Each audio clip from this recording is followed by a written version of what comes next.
Bienvenidas y bienvenidos a Democracia en Pantalla, este programa que a través de las narrativas encontradas en las series de televisión, en las películas, en los cómics, trata, bueno, pues de hablar un poco de estos temas sobre el derecho constitucional, los derechos políticos, el derecho electoral, y tenemos de nueva cuenta a nuestro director de la Red Iberoamericana de Cine y Derecho, Eddie Chávez Huanca. Bienvenido, Eddie.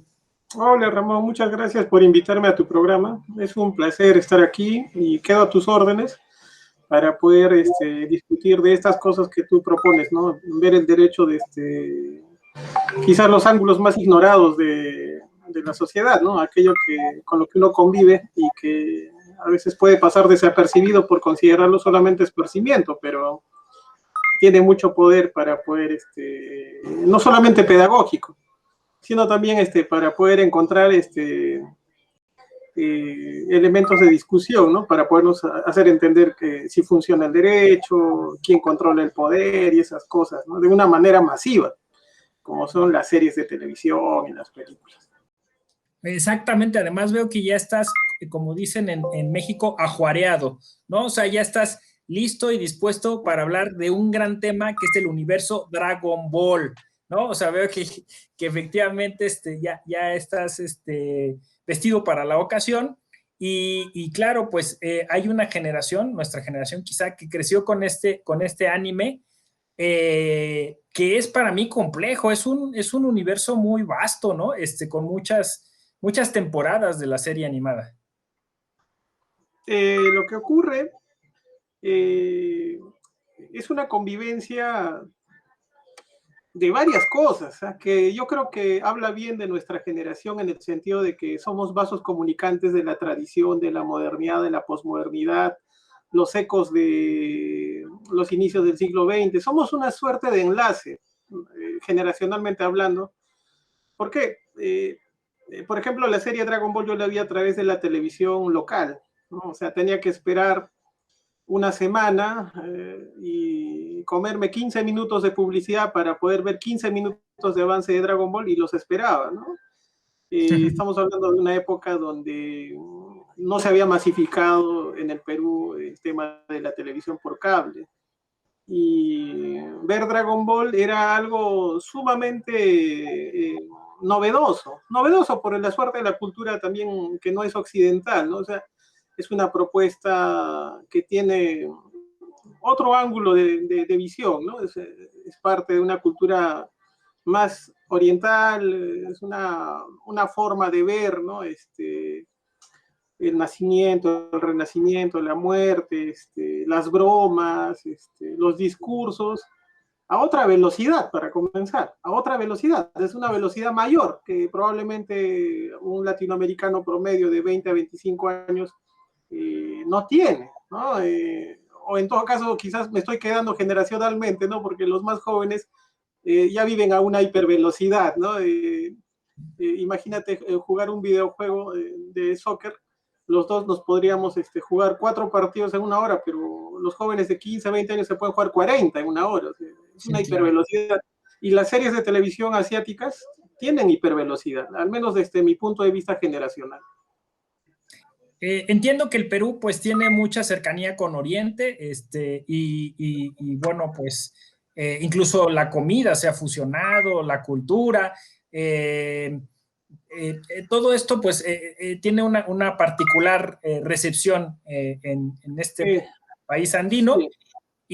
Y bueno, por lo que decías sobre esta cosmovisión distinta, pues creo que sirve mucho siempre tener un punto de vista para comparar las cosas, incluso en el derecho, ¿no? O sea, el derecho comparado ayuda bastante, y en países como los nuestros, que son altamente plurales, multiculturales, pues siempre suma el análisis de visiones distintas. Puede que nos critiquen que no estamos yendo al grano, ¿no? Pero son temas importantes. Por ejemplo, lo que tú señalas, el Perú, y no solamente la costa peruana, ¿no? O sea, como sería una suerte natural de llegada del migrante, tiene una influencia fuerte de las culturas asiáticas. Diría yo, cualitativa y cuantitativamente más importante que las influencias europeas.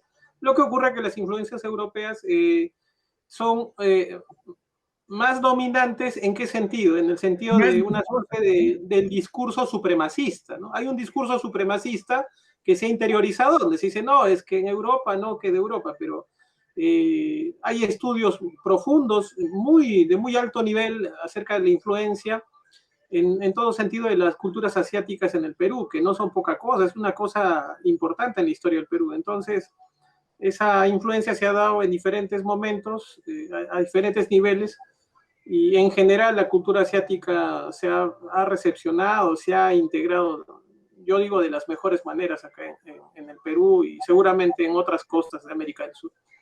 Sí, pues sí, es cierto. Y bueno, incluso en la política. Pero para no entrar en ese complejo tema, diría yo, entremos a la serie, que bien me decías fuera de cámaras, el tema central de la serie es el poder, ¿no? El poder, Sí. y me pareció interesantísimo este análisis, porque, claro, quizá el interés de la serie, de nuestro auditorio, es el poder político, pero finalmente es poder.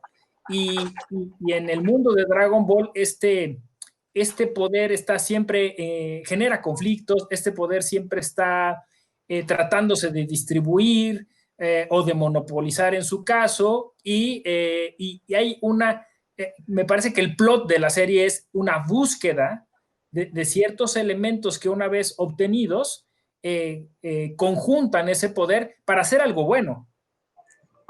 Sí, hay una cosa que yo estaba conversando en el curso de Filosofía del Derecho, que ahora se da en la denominada educación a distancia, es que para entender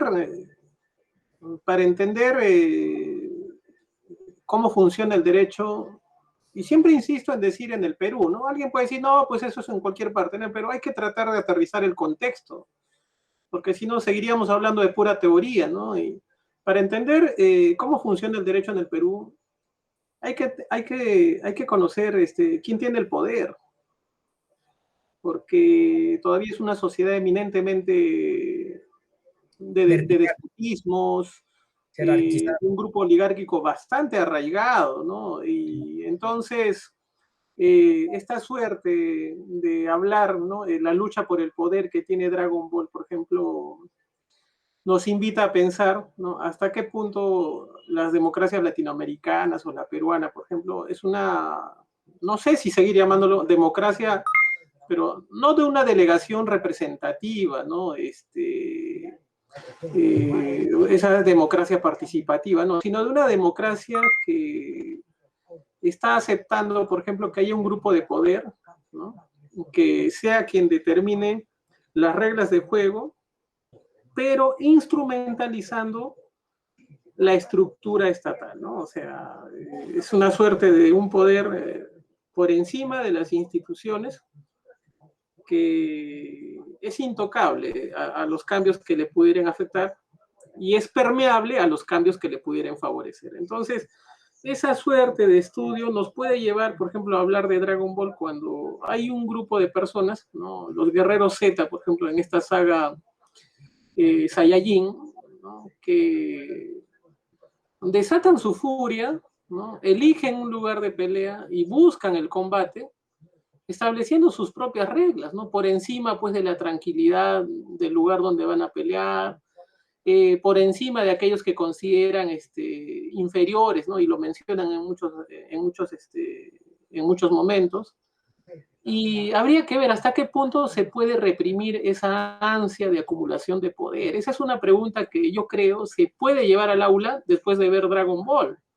¿Por qué? Porque Goku es un ejemplo, ¿no? Valga la redundancia, es un ejemplo de cómo el ambiente natural de la Tierra, vamos a hablar del lado positivo, no del lado catastrófico, hace que este Saiyajin reprima su agresividad, ¿no? Y la controle. ¿Por qué?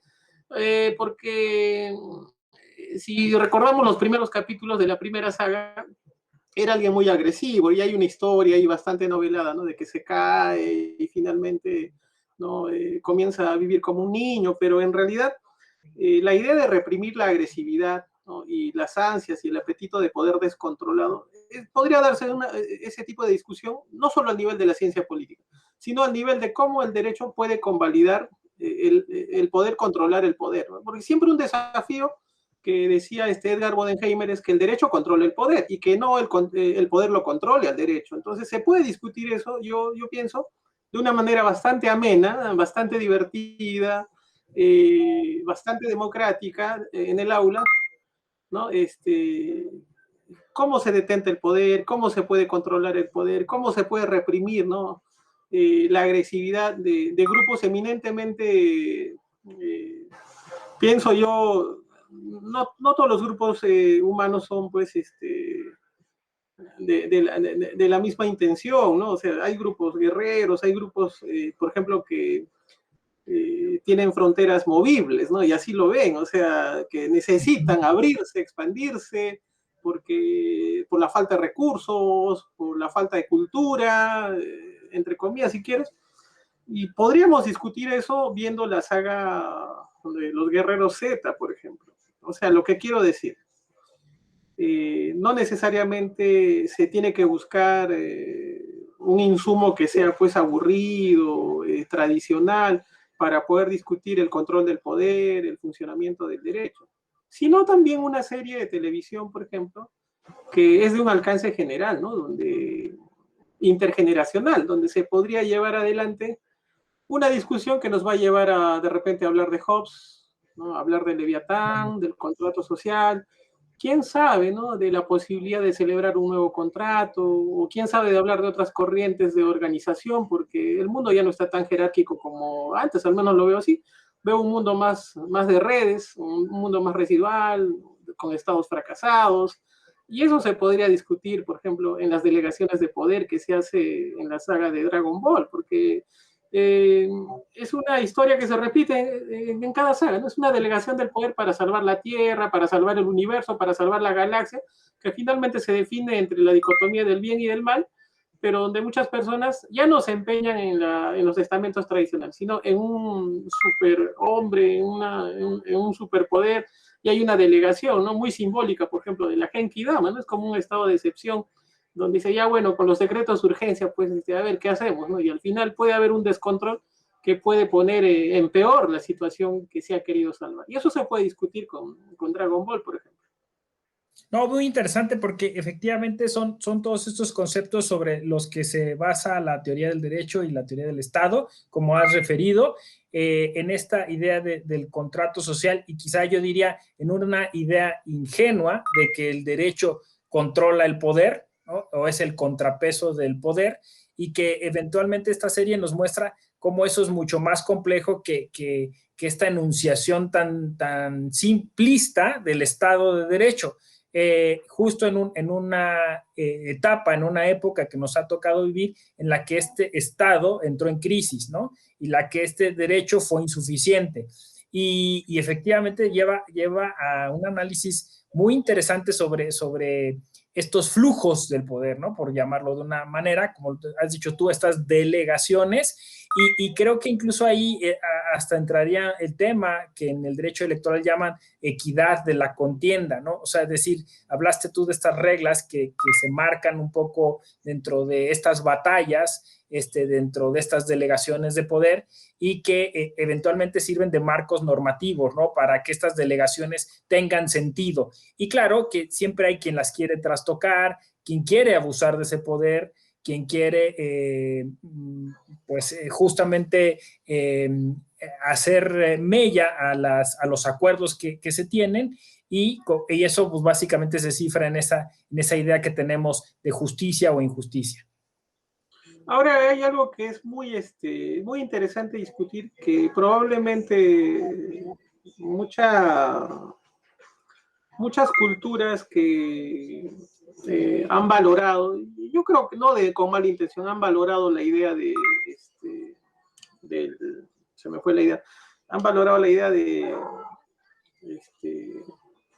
crear una sociedad de bienestar, una sociedad en base a valores arraigados, ¿no? Y está muy bien eso, pero que no les ha permitido ver de repente que si se va con todo contra aquello que se considera malo o malvado, podría aparecer alguien malvado más superior, ¿no? Y eso se ve en Dragon Ball como también se ve en Batman, ¿no? O sea, la idea de decir, ya vamos a acabar con todos los malos, ¿no?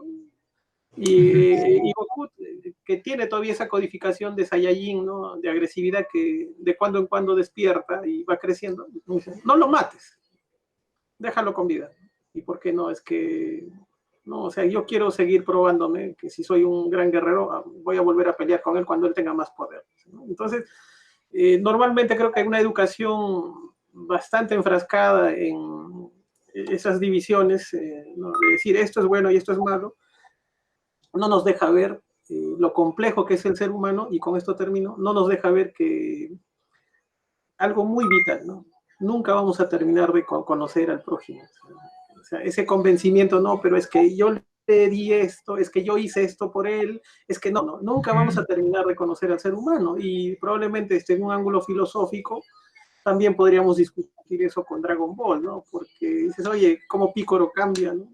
O cómo provocan el cambio de Vegeta, o cómo definitivamente hay enemigos que no van a cambiar y hay que exiliar o hay que acabar con ellos, ¿no? Entonces, esa parte también de la serie, pienso que es rica para poder discutir que no podemos solamente enfrascarnos en debatir cosas importantes desde las dicotomías, porque las dicotomías nos pueden empujar a hacer análisis eminentemente epidérmicos y preconceptuados. Entonces, la idea es abrir el espacio para poder entender, ¿no? O sea, por qué la gente en enero estaba muy ansiosa por los decretos de urgencia, y la misma gente en abril quiere sacar del poder a ese presidente que alababa en enero, ¿no? Entonces, la serie nos puede ayudar a comprender cómo odiábamos a Piccolo cuando mata a Krillin, y después cómo nos encariñamos con Piccolo cuando comienza a entrenar a Gohan, ¿no? Sí, sí, lo entiendo perfectamente. Creo que es un tema que tiene que ver con la ética, ¿no? Al final de cuentas, tanto la cultura oriental como la latinoamericana tenemos un culto a la personalidad, ¿no? O sea, sí vamos tras de un Saiyajin, o sea, sí vamos tras de un líder espiritual que nos guíe. Has Eh, dicho algo muy importante, ¿no?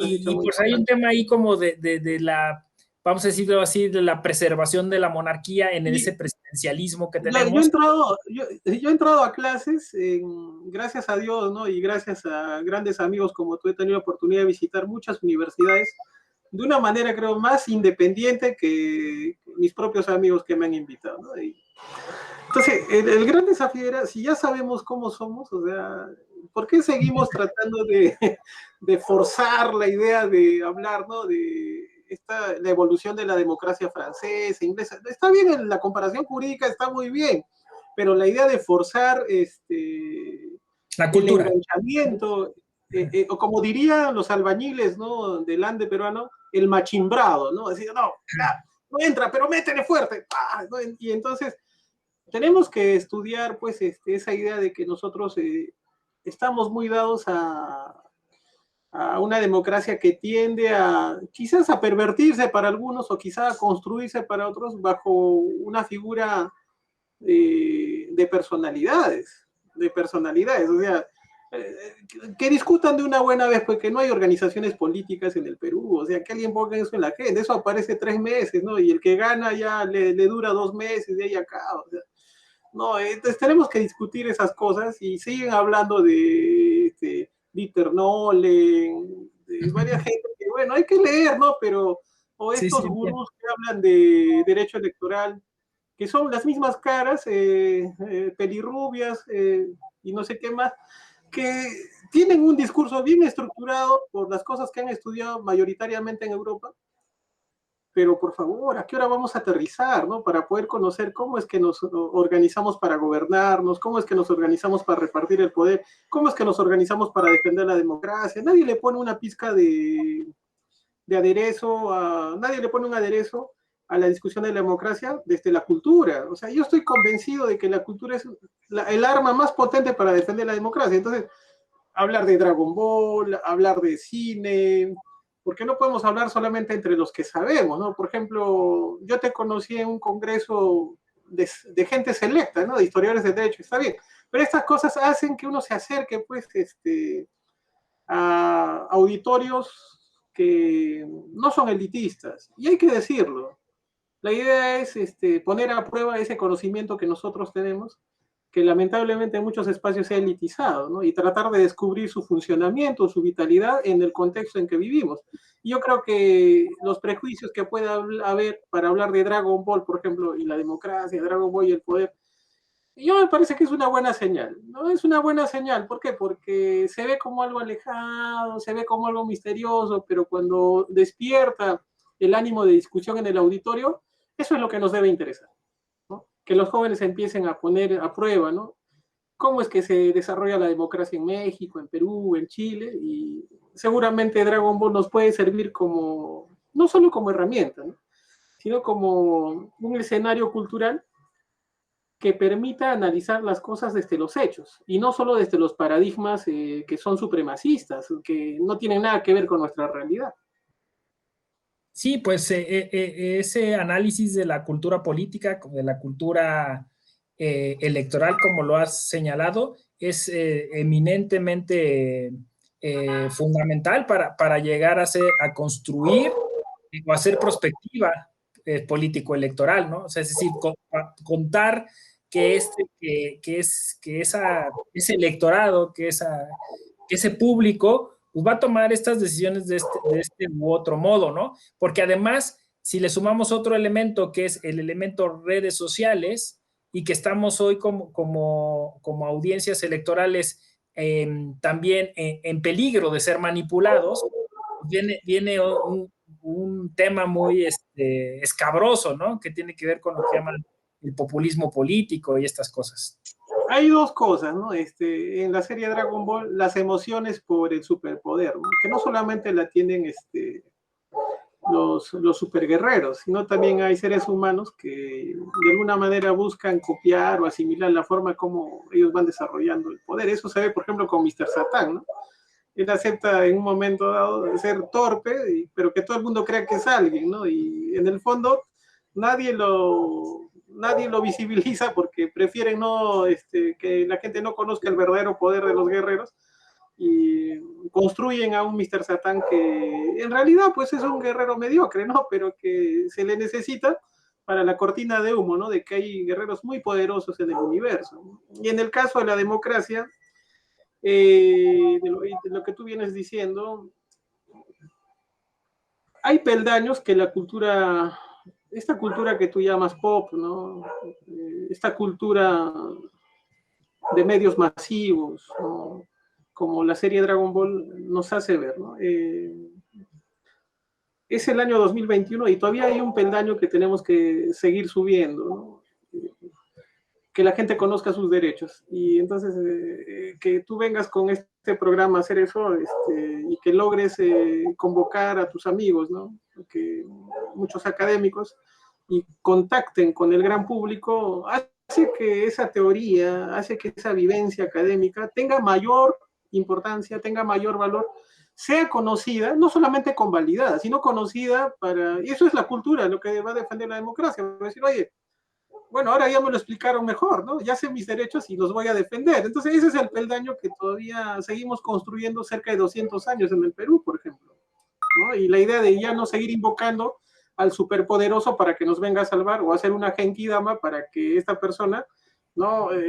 Venga mediante decretos de urgencia y supuestamente traiga remedios, y la pandemia nos está haciendo vivir un ciclo de repetición donde podrías tú decir, ya no lo vamos a volver a hacer. No, pero en 10 meses después lo hemos vuelto a hacer, ya con encima con males mentales y con una economía destruida. Y entonces dice, oye, ¿en qué momento va a acabar la delegación del poder de la manera como lo hacen los latinoamericanos? No, basta, ¿no? Hay que encontrar otra manera de defender la democracia y evitar estar a cada rato delegando el poder, como lo hacen en Dragon Ball, por ejemplo, con el estilo de la Genkidama. Pero eso toma tiempo. Eso toma tiempo. 200 años para un país no es nada. O sea, es un país adolescente, como el caso peruano, ¿no? Así que no soy muy optimista con estos nuevos enemigos de la democracia, si quieres llamarlo, ¿no? Esta domesticación interlúdica que hacen las empresas usando estas cosas, tecnologías masificadas, ¿no? Para controlar y construir nuevos hombres masa, como diría Ortega. no soy muy optimista porque ya le han aparecido nuevos enemigos a la democracia, ¿no? Y todavía nosotros no estamos comprendiendo, ¿no?, cómo hay que defenderla. Sí, bien, bien interesantes estos conceptos. Creo que ese peldaño se está construyendo, Eddie. No quisiera hacer propaganda aquí, pero pues aprovechando que estás tú, justo el año pasado la Red Iberoamericana hizo un congreso muy grande que duró una semana. Este año pretendemos hacer otro en México y ya hay colombianos, argentinos, chilenos que están tratando de animes, que están tratando del cine, de las series, de los cómics, de los superhéroes, de las superheroínas, para hablar de estos temas y tratar de hacer una generación de operadores jurídicos, pues, distinta, diría yo, ¿no? Sí, es una lucha constante, no puede ser una lucha perdida, ¿no? Ya hablas como el maestro, ¿no? Que siempre no va a perder la esperanza de que en algún momento las cosas van a cambiar, ¿no? O van a estar menos mal. Y yo te hablaba fuera de esta grabación de un pesimismo que no era destructivo, pero que mostraba que había mucha irracionalidad, había mucho espacio para despreciar las libertades y que había que trabajar duro en eso, ¿no? Por eso va a tomar tiempo. Y en este caso, estas series, por ejemplo, populares, estas series de alcance general, hay que aprovecharlas para poder discutir temas difíciles, para poder criticar, ¿no? Para poder cuestionar, y no solamente se tiene que cuestionar con el machimbrado de las teorías Del neocolonialistas, edificio ¿no? político, ¿no? Del Sí, sistema. no, yo creo que es un espacio valioso para poder conocer a nuestros teóricos de la ciencia política, nuestros filósofos, ¿no? Y que muchos de ellos se asombran también cuando dicen, oiga, pero profesor, yo le he visto escribir, leer cosas interesantes y usted me trae a hablar de Dragon Ball, ¿no? Y algunos sonríen y dicen, no, descubren la potencia de cómo su discurso va a llegar. Eddie, pues nos dio mucho gusto tenerte y haber escuchado estos conceptos sobre la serie de Dragon Ball. Esperamos ahora sí de nueva cuenta tenerte aquí. Sí, te congelaste un poquito. Y decía yo que nos da mucho gusto haberte tenido en este programa y haber escuchado estos conceptos tan interesantes. También fíjate que aquí también se usa el concepto de machimbre. Yo lo escuché de la madera, ¿no? La compactan la madera para que pues eso, no le entre humedad y eso será machimbrar. Entonces me imagino que Eso lo escuchan los albañiles en Puno hace muchos años.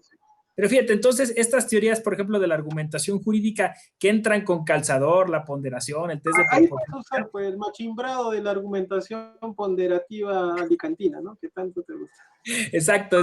Yo allí por ahí estaba pensando, la meten con calzador. Ya tienes tu título. Ya, Oye, pues, muchas gracias, Eddie. Sí, gracias por acordarte, ¿no? Y aquí estamos con vida. Dios quiera. Excelente. Oye, pues cuídate mucho. Un abrazo, querido Ramón. Y Kamehameha. Ya lo vamos a decir. Muy bien. Cuídate. Nos vemos. Yo soy José Ramón Narváez Hernández. Esto es Democracia en Pantalla. Democratiza lo que miras. Dale inclusión a tu emoción. Nos vemos a la próxima.